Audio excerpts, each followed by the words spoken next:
we are live, baby. We are live. Hey, so, Mr. New Wave, Yep. what's popping? Nothing much, man. It's looking pretty good in terms of the macro view for Bitcoin. A lot I of love good it. things happening all around. I think we can definitely get into that later, but I think there's quite a bit of news in terms of the space that's been happening recently. So, Correct. how about you dive into it, my good Yeah, man? definitely. Before we get into the technicals, it's a Thursday. We might as well get you the news because some important things need to be said because crazy stuff is happening. And we'll start off with the exchange rug pull, exit scam, call it whatever you want. Apparently, Africrypt, haven't heard of it I before. have no idea. Somebody's heard of it though, because they got away with 69,000 Bitcoin. And that's Someone got great. hurt. Man, somebody, yo, no, that's not anything to laugh at for real. It Like, because these sucks. things have been happening for a long time. Yeah. I mean, Like, it's the same mistakes over and over again, though, you know? right. So that's why we're here trying to educate people and explaining to them that this happens. This is kind of the reason why I don't trust any and every exchange.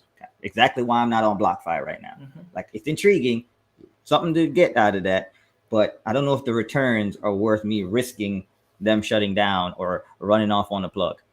Yep. Yeah. And I mean, the best way you can kind of like vet in this situation, everybody, is going to coinmarketcap.com or CoinGecko and seeing whatever you want to buy, whatever you've looked up or heard. You just make sure that it's there. If it's not there, your coin isn't there. Well, that's already kind of a red flag for what you're trying to buy. Not always necessarily a red flag, but that is one of them that should raise.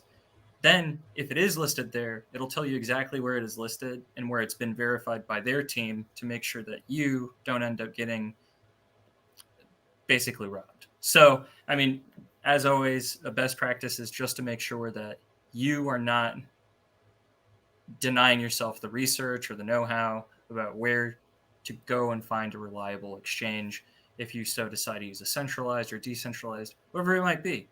Always verify it on CoinMarketCap and CoinGecko. It Yep. That's definitely a good advice. Also, I would say basic minimum. If you're holding long term and you have no reason to have something on the exchange, get it off the exchange. Hopefully, the wallet you have, like say a hardware wallet like Ledger or Trezor, or I don't even know, name any of them, right? Hopefully, you have something to allow you to you know, get yourself secured. Back in the day, Mount Gox, big situation that scared the entire cryptocurrency market in 2014. They had some similar situations go down where they were saying they were having troubles, and on this one they're saying that they kind of had a little bit of minor issue where they lost a couple. They were hacked, as they call it, back in April. And these brothers, kind of were trying to tell people not to report the incident, allegedly. But big that's the red similar, flag. yeah, Big big red red flag. flag, and that should have been a red flag for a lot of people on Mount Gox. But crypto's booming. You think, okay, it's fine, it's safe. It's not safe if it's in somebody else's hands. They could be doing anything, like these guys running off on the plug. So be mindful, people. This is not some investment advice. Obviously, this is just more like, here's what I would do. I would be cautious with my long-term investments by taking them off the exchanges because the exchanges can shut down or disappear. But that's up to you guys to, decide. Not Bruh, financial advice at the end of the day, but yeah, it is just common sense. might be one of those moments where he put up that guy tapping his head like, use your brain. So anyway, I'm trying to share this, but yeah, man, another weird situation with crypto disappearing. But this one is just pure negligence. Like, okay, so we got basically Fireblocks is a custodian, the equivalent of a bank holding your crypto. They're being sued by another entity because they both lost the keys to the crypto. So, like I said, you should take your Bitcoin or your cryptocurrencies off the exchange, keep them in your own hands. Well, this company decided to be the custodian for, I think it's Stakehound. So they gave them it to hold, and they both lost the key to the wallets and specifically Ether. How much Ether did they lose? 38,000 of them things. What's Ether at right now, man? Ether's like basically $2,000. Yeah. Oh it's hurt. They're hurting. Millions lost, stuck in a wallet. I hope they get it back, because that's not their money. It's probably somebody else's. Investors, people, like, I don't even want to find out who stakeholder is. I'm just going to avoid them because they lost the key and Fireblocks lost the key. It's just pure negligence, man. Like I said, you might want to think about how you want to custody stuff yourself, because people out there are losing money in the most extreme ways. It's new technology and not everybody understands the space. And this is kind of why I think there's going to be like more like banks coming into the space and saying they can do it better. They're not going to get hacked. They're not going to lose your money. Like, it's giving way to the old system to come back and say, I told you need us. Right? What do you think?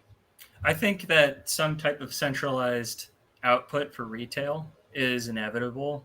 It's going to happen. I think insurance in this space is inevitable. And I think it actually, crypto works really well for insurance because you can have some type of feature where things and pools of money can gain interest over time a lot more fast than traditional methods. I mean, with the risk assessment that insurance companies budget for specifically, I mean, a lot of the innovations in crypto will help with that. But I mean, it's just at the end of the day, there isn't most or any of that right now. So the best thing you can do is, again, research, get some cold storage, research what cold storage options are for you. Research if something you are investing in can even be put onto something that is a cold storage wallet. For me, I have a Ledger Nano Nano X. It's my best friend. It's a safe for all intents and purposes under what the law dictates currently right now. So no one could technically seize it because it is there inside of that, and no one will be able to access it except me and whoever knows the information to basically get into it. So no, I mean, end of story. Research what you can and see what options are available. I know that Trezor is another one. Do you know of any other wallets that people could use or invest with? So I've been hearing about Cold Card, and Cold Card has an interesting way of like keeping it secure by taking it off the internet and allowing you to sign transactions, which is like when you actually send, say, Bitcoin out of your wallet into others. So in order to do so, you have two parts: the wallet itself, which, you know, really just holds your private key, and an adapter first card, say, or SD card, I think it is. Yeah. You take that card out of the wallet and put it into your computer, and that's where you generate the transaction. But when you want to sign the transaction, you have to put it back on the device in order to sign. I'm not fully versed on. I'll actually probably do a video once I get some more information. I'll probably order one because I want to check it out. Cool. Yeah, it's to see what they also support, because not every single wallet will support the token that you invested in. So it's just very important you know what kind of exit you have from a centralized exchange or a decentralized exchange, because whenever your coins are sitting on an exchange, they are vulnerable to attacks. If someone was malicious and wanted to figure out how to get into your wallet or account, they can. And there's minor amounts of safeguards preventing them from being able to do that. So do yourself a favor, research security solutions for you, and don't get wrecked. Yep. It's inevitable that it's going to keep happening.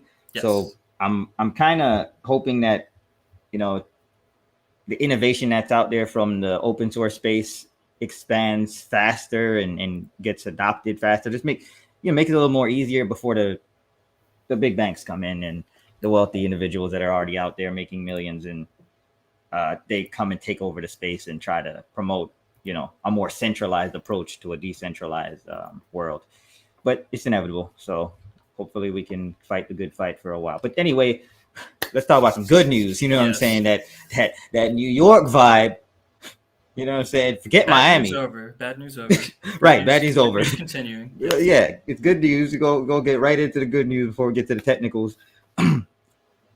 You know, the mayoral candidate, the front runner, the big boss that's coming, African American guy actually, is here to try to make, you know, the new capital of Bitcoin, NYC. Um, Mayor Suarez, he's coming for you. I appreciate you starting the fire and turning Miami into Bitcoin hub, but New York's trying to come for you. New York's like, dead ass, B, we coming. Literally, It's exciting. dead ass. So this is good. This is good news. Now I hope he's able to do some change in New York for real, because one of the main things I think he needs to first tackle is that bit license. Like, he needs to stop the bit license from being a thing. I don't know what it is in politics for you to retract a bill or whatever, law in New York, but he needs to do that to the bit license, because that thing from the jump has caused more people to not be giving New Yorkers any access to crypto like they should. Talk a little bit about what that piece of legislation has actually done for retail investors in New York City. It has made them wait a tremendously long time to get access to any coins. Even if you're, say, you want to start a business, which is probably the worst part. If you're starting a business and you're in New York and it deals with cryptocurrencies, you need what is called a license, a bit license. Bitcoin, I guess, license is what they were trying to go for. That multiple people tried to prevent from happening, but it's one specific politician kind of spearheaded the project, and he took it on. And made it worse for anyone that wants to go and start a business out there that deals with cryptocurrency. Like, they couldn't just stick with the money exchange laws that they already have. They had to create a new one. And that process takes forever to go through, like to the point where companies have left New York. Shapeshift, I think, was one of them.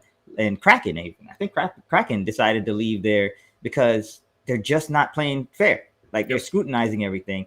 And that's not bad to scrutinize, but the time frame it takes to get licensed in New York is just ridiculous. Like, I don't need to be in your country, your area for years waiting for a politician to say, yes, you're good to go to sell assets that are similar to other assets.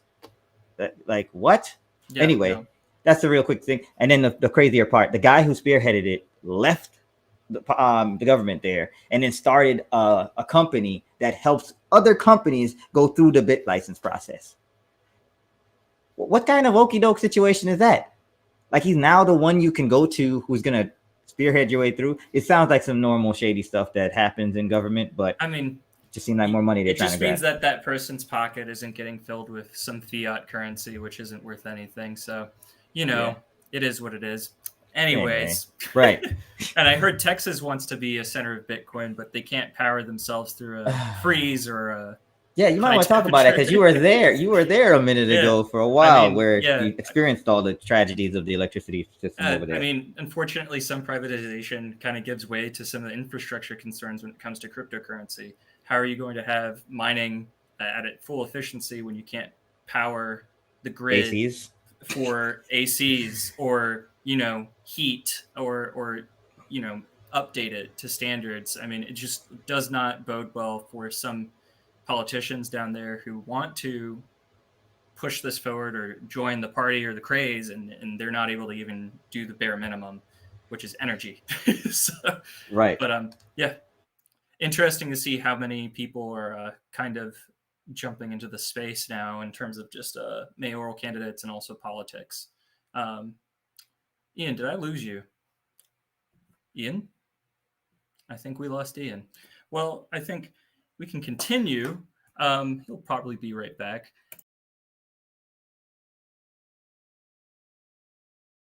And there we go. We got Ian. Yeah, the Bitcoin price. Hey, so, I don't wait a minute there for. I was just like, we lost him for a little bit. I kind of carried it a little bit, but you did. Oh, thank you. I tried. I appreciate it. I don't even know if the stream kept going, because right now it might be. It might have. Is it over? I don't even know. I'm got to check. What's interesting is it may have shut down and then came back. No, I think it might still be going, my good friend. Yeah, that's good. That's good. I can see it. All right, wow, that was the second you start talking about the banks, they just come for you, bro. They come for you, bro. I'm not even sure. Okay, hey, Val. Oh, hello from Italy. What the fudge? We got people popping in from Italy. I appreciate y'all. Cool. So let's continue with the Bitcoin prices. My bad. I'm holding up your time because it's the guy right here that has all the good info. So one thing that we're seeing play out, that after this dump from April and May from an all-time high of 65,000, we're seeing a kind of accumulation continuing through this phase. We might have already hit our lowest low, considering we hit 28,000, I think, 16 hours ago. Let me double check on that. Mm-hmm. No, 3 days ago, we hit 28,000. And that was time flies. scary for a lot of people, but a lot of buy orders went through, and we had a massive buy wick. I'm going to go ahead and bring up the chart. Hold up for me real quick. But yeah, Mm-hmm. what we are seeing is basically an accumulation cycle occurring right now. And a master signal, you probably heard this all throughout the Twitter BuzzFeed buzz as well, about this like trigger, this master signal that has happened in 4 years ago in 2017, 4 years ago in 2013, where we saw Bitcoin in 2017 go from, I believe it was 1,800 to 19,000. Correct me if I'm wrong here. You're about right. You're in 20 what? Sorry? 17. Correct. You are correct, sir. It started the year off about 9, depending on what exchange you're on, but roughly 1,000. Yeah. Yep, So people have been throwing Wyckoff event and phase indicators much like this, and kind of lining it up with where we are. And a lot of it does check out. But honestly, if we could get some Fibonacci tracements, which I'll probably bring up right here. Get into those technicals. Hold on.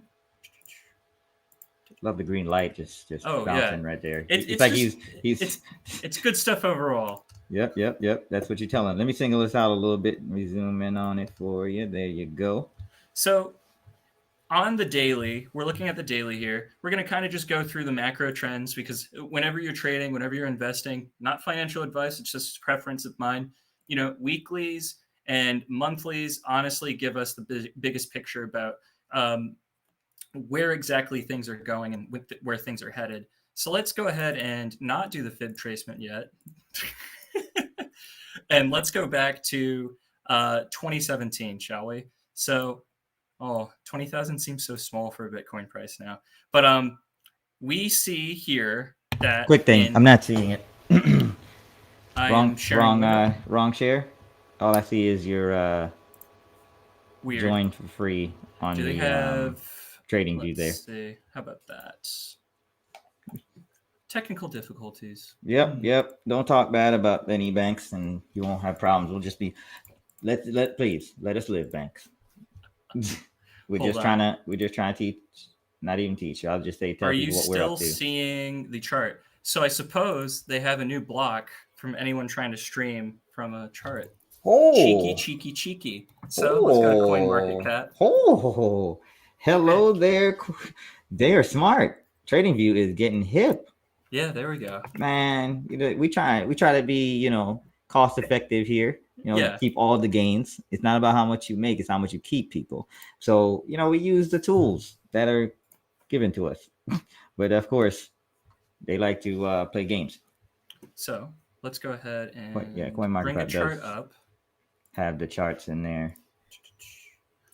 Apologies for this, everybody. We will get back going in a moment. Yeah, nothing wrong with it. The TA, trust me, you're good at figuring this out better than most that I've seen that are trying to give information out that they're doing. And I'm just like, I know what he's doing. I know what Mr. New Wave is doing. I don't know what these other guys in these groups are trying with this technical analysis stuff. All we need is some candlesticks. All right. What else you call them? These dildos? Green dildos. Whenever things are amazing. Who came up with that? I blame Wall Street Bets. The internet, man. I blame Wall Street Bets for all of this nonsense. Let me stop. It actually makes sense, which is funny. And here we go. Okay. All right. We are back. Not my favorite chart, because we can't do fib retracement. But what we can do is look back to the past and see how things are performing in regards to the 2017 cycle and how we're kind of aligning back here. So if we go to about, June 2017, right? We hit that high, but then we also suffered quite a brutal correction. Similar kind of thing, almost 4 years ago exactly. This was obviously a month or a few months ahead. And as we continue going through this, let's see. You know, you have a trading view option on there too. Is there? Yeah, right there. Boom. Genius. Now you thought you something there, sir. You're welcome. Wow. And do we have an you're annoying teaching me, little I'm teaching ad you. banner? Oh, facts. I didn't even peep that. Yes, no, maybe so. I don't know. It's working. It's working. All right. So just the numbers a little tinier because of your screen size, but you can zoom in if you want. Let's see. Not Binance, but if we could get Coinbase. Nope, they're not going to do it. So it's all good. It's all good. We do have this dump that we got from a $3,000 price in June of this year. And then we went all the way down to 2,800. So from here, we were able to really bounce right back up. And this was also after some volatility from hitting the 3,000 price and going all the way back down to 1,900. So it's just been a super volatile ride. I know that at this point, there was so much FUD going on in the market about how Bitcoin was over. Things were just kind of headed south. And then all of a sudden, what is happening here? We broke the $5,000 price right here from 4,800. And boom, 5,400. We corrected. We had some more volatility, but overall, a very bullish series of events occurred from 1, 2, 3, 4, 5, 6, 7. Yeah. 8, 9, 10, 11, 12, 13, 14, 15, 16, 17, 18, 19, 20, 21, 22, 23, 24, 25, 26, 28. And in just a month from the 12th of October, 2017, it skyrocketed from 4,800 to 7,800. And a lot of people are saying right now that we will see similar kinds of activities happening within this dip that we have experienced. What that would kind of play out to today, from the high of 65,000, is nearly a halving. You know, we did lose about 50%. We hit our lowest low, I believe, at 28,000, as I said earlier. And this looks a lot like accumulation. Right now, we had some scary signals, not going to lie, like on weeklies, but on the weekly, we see all these giant buy wicks that are happening at these levels. From our market low, which was, I believe, 2020 March. Let's get that going. Nope, wrong indicator.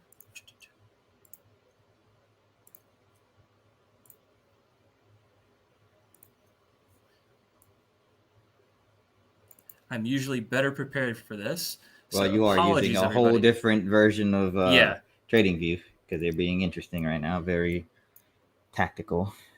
Now, everybody was really looking for this $18,000 buy-in, but for me, everyone who was saying that at least had the opinion that it was over. The bull run was over. I highly doubt that, considering how many institutions are still buying heavily. And we can even take a look at the market cap after we're done kind of looking at some of these fib retracements here. On the 0236 right here, I mean, yeah, this would be a great buy-in. I mean, 19,800 would be kind of like that little pocket area that a lot of people were saying we would hit this again from our December 14th kind of jump, but it just isn't seeming to happen. The buy orders are kind of mirroring what we had over here when we springboarded all the way up to 65,000 still. And in general, I mean, if we can continue to have some volatility here in between these ranges, but also kind of test these areas between 39 and 41, then I think that bodes really well, because we do have a triangle forming here, trend line. And if we can beat this trend line and kind of stick it to the bears, if you will, you know, if we can get above this, close above this, that would be above the 40 to about 42. Then we're looking like we could test a 46. And if we can go to that level, even higher. So this is what, honestly, we really need to be looking out for to get further confirmation that we're going right back up. Because I don't think for a minute that what we are seeing here is going to be something that lasts for a long time. I think when we are looking at it, especially with what people are doing, nations are creating legal tender legislation. Right. People are really thinking about the utility that this thing offers, Bitcoin specifically, and crypto macroly, because let's face it, Bitcoin kind of leads the way for a lot of these innovations that we see in other alts. Right. It's your own opinion whether or not you're often almost biased if your alt is going to be the one that changes everything. A lot of good projects out there. You just got to research. Right. But, if this really does play out, it could really bode well for a lot of things, Bitcoin. I still think that we have a chance to see those 100,000, if not $150,000 price points. Yes, but what we need to be aware of here is that, in August, when we hit 5,000, that was unprecedented. I believe the previous high was 1,000 for Bitcoin. August of what year? 2017. Yeah, I remember it vividly. I think I decided to buy more mining rigs that time frame because I didn't think there's any way Bitcoin was going to go from $2,000 to $5,000. Yeah, it was just unfathomable because it corrected it corrected to 3, I think, if I remember correctly. 27.59 if we're looking here. Oh, that's about what I said. 3. Yeah, round up, people. Yeah, right. I'm kidding, but I get you. Yeah. And, I mean, what a dramatic correction. I mean, doesn't you think that's dramatic? Try buying at 5 the top machines here at 19 and then yo, my friend, nah. I mean, that was bad, but in the moment, like, people just bought, right? Mm-hmm. I'm gonna stop soloing this out real quick so I can just say this because oh shoot, I know I sold myself. It's okay. In 2017, I thought there's no way, Jose, this thing is gonna keep running. So I said around the three grand mark, or maybe probably $2,000 to $3,000 mark, I was like, it's dying now, it's coming back to 18, whatever. I'm gonna buy some machines so I can generate more crypto than I'm trying to purchase. And then it spiked. It spiked in the midst of all that. Hey, from Philly, what's up? I appreciate you joining the stream. Thank you. It spiked up to 5, and I'm like, yo, I just spent money that I could have put into purchasing Bitcoin into buying mining rigs. And at that time, I think the D3, which was about the Dash algorithm, is what it was mining, X11. And my boys put some money in and bought 10 of them rigs. Mm-hmm. Bitcoin's price dips again back to that 27, and we're like, what the what? We can't go right either way we go. It's either we buy Bitcoin and then wait for it to jump up, or we buy the rigs and hope to God we're making enough money to pay for electricity. Like, it was so difficult back then to make a decision. You know what I'm saying? Either way we did it, we were just like petrified. So yeah, we felt bad. We felt like a struggle back then in 2017. Especially that early time frame, because you just never understood fathom like 1,000 to 5,000 in a quarter. Yeah, not even. I mean, not even a quarter. Like not it even was 3 a month, months. I believe. Yeah, it jumped. Okay, yeah, but all's good. So we're just you're right. These cycles do happen. These emotional cycles do happen, and we've been sticking through it, man. That's what I've been doing. And I mean, at the end of the day, we can talk all about the price, but what really matters with crypto is that it's the goal behind, decentralizing cash, and also the idea of what a cash reserve currency is. Because we all know that the cash that we all know today with USD or Euro, et cetera, it's all fiat. It's all based on faith-based value. This is very different deflationary asset. That doesn't have the limitations of what gold does. It doesn't have certain limitations in terms of accessibility. Anyone can buy this today. And in fact, that's just fundamentally what the technology offers. as well as the brilliance that blockchain is outside of Bitcoin. Like the technology itself is immutable. There's so many opportunities to do a lot with it. I just also wanted to point out this rectangle here, from how much we did drop. If we have some type of similar bounce back up, I mean, there's a high here that kind of just goes right back into the 618 here, which is and just a little over, which is 41,558 to the 42,880. So in between these areas, I mean, not financial advice. It's just like, this is what we could see in terms of a momentum upwards. Of course, if we did have another downswing, this is a bearish scenario, which I hate to say, but you know, there is, I just rather give both scenarios so people, you know, feel comfortable. Don't get fooled by the color of the candle. Yeah. Oh, we're red now. Okay. We're red. We're red. And it could, like we did see at 28,000, but if additionally a retest of that, right? Or I can't copy and paste on this. Sad. Yeah. Trading View, you bastards. We love you. Sponsor the show. Feel free. Call me. Please. But yeah. And we could see, I mean, that 22 low.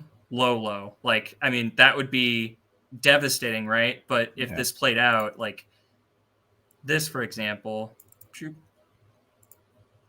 there would have to be some type of issue going on, like you said, some fundamental, some type of black swan event that really just throws everything out, and we do continue that bearish trend. Of course, I mean, that is where a lot of people are saying, like that 19,000, right, where they want to pick. I really don't think, in terms of my personal opinion, not financial advice, guys, that I don't know if that's going to happen. So, but that's at least how I see it. Maybe I could paint out a more bullish scenario, but I think if we end up at 42, I think we're going to be a lot safer in terms of returning back to the 65 and challenge it. So I think that's all I got to say about that. I think the Bitcoin dominance chart is something that we should look at for sure. And then I also want to touch upon the apologies, I am brain farting right now. The market cap for Bitcoin. So as you can see, we were at a total market cap of $1.87 trillion. And the correction that we are witnessing, honestly, is not too bad. Like, considering where we were a year ago, let's see. Yeah, 93 billion. And from our high of 1.1 trillion, basically 1.2 if you round up, the lowest we really had was 598 billion. So not bad at all. And we seem to be at 631. A lot of people are still buying, like you said. People are funding it. A lot of people are still believing in this. And I mean, it doesn't take long for a real rat race to happen. And this thing becomes, I mean, let's see what happened in 2017, right? In terms of the market cap from 2016 to peak 2017. Yeah. I always love looking at market caps because they get me really hyped. All right. How much money has Bitcoin swallowed this year? That's pretty much it. It's amazing when you start looking at it like from this kind of metric.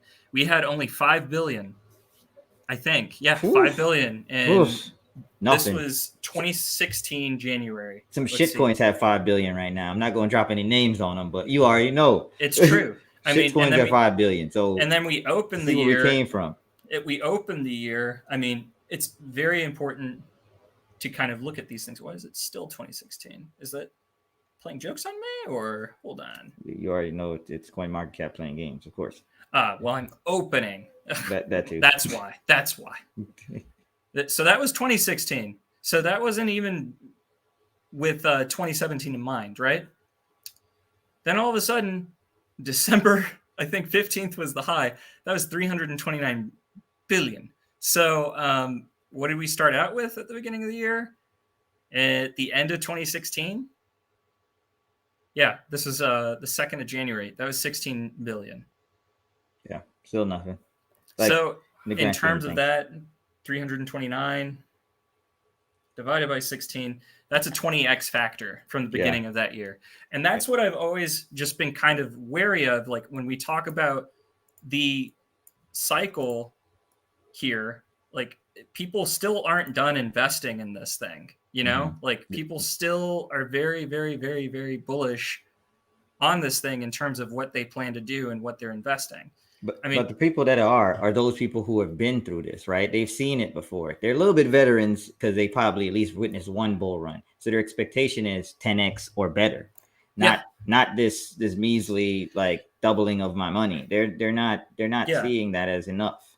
And so I think also like the FUD that keeps on happening within the market as well. You know, yes, China might be banning Bitcoin, right? That might eliminate a whole market. But I think people forget that, China has also banned the internet, but people still are getting around that in their own way. It's all decentralized. If people have a will, they will find a way to get something, right? Yeah. I mean, we started at 575 at the beginning of the year, billion, and we doubled not very far after. And I mean, we are bouncing off of this market cap here. We still have a higher price than what we did open up with, I believe, at the beginning of the year. Let me just double check that so we don't have to scrub that from the record. So yeah, anything said in the last couple seconds is not our we're basically where we were when we had that initial jump, you know? Yeah. So it's and that is impressive. And we do have like a lot of buying power, as I previously noted. So shout out to Canada in the building. But hope y'all get released from the shutdowns out there. A little bit more crazy over there with the shutdowns, but appreciate it, Fitra. Sorry, my bad. But I think, you know, could we 20x rate from this position? Could we have, how much would that be? 570. Man, let's not be too hype. Let's just say 10x. I'm just 10x. saying, let's just say 10x. Let's 10x. All right, even if we 10x, right? Hey, I just like to think about these market cap numbers because it's a very realistic thing. And I'm with you. Nations started buying it, right? If nations started really having that rat race, right? Who is going to start? It's like a nuclear arms race. No one will not want to have. It is. Let's talk about who already has it. Let's talk about who already has it. We know Russia. Yes, already has it, right? Given. If you play into the hacks story, if they ask for Bitcoin with ransomware, they already got it. Boom. North Korea will be next on that list of possible people who the U.S. So it becomes a national security issue when other people are diminishing the dollar in terms of geopolitics, right? So you got to think multilaterally with just the price action. I mean, and just what could possibly happen when people think, oh man, I need to get some. Like, it's just that kind of mania outside of retail investor. Like, these people haven't even really moved their chess pieces. And when I talk about that, that's geopolitics and geopolitical hubs, right? Yeah. Outside of El Salvador and Paraguay, you know, like. I like that you said it correctly. Yeah. Like, not Paraguay, but Paraguay. Yeah.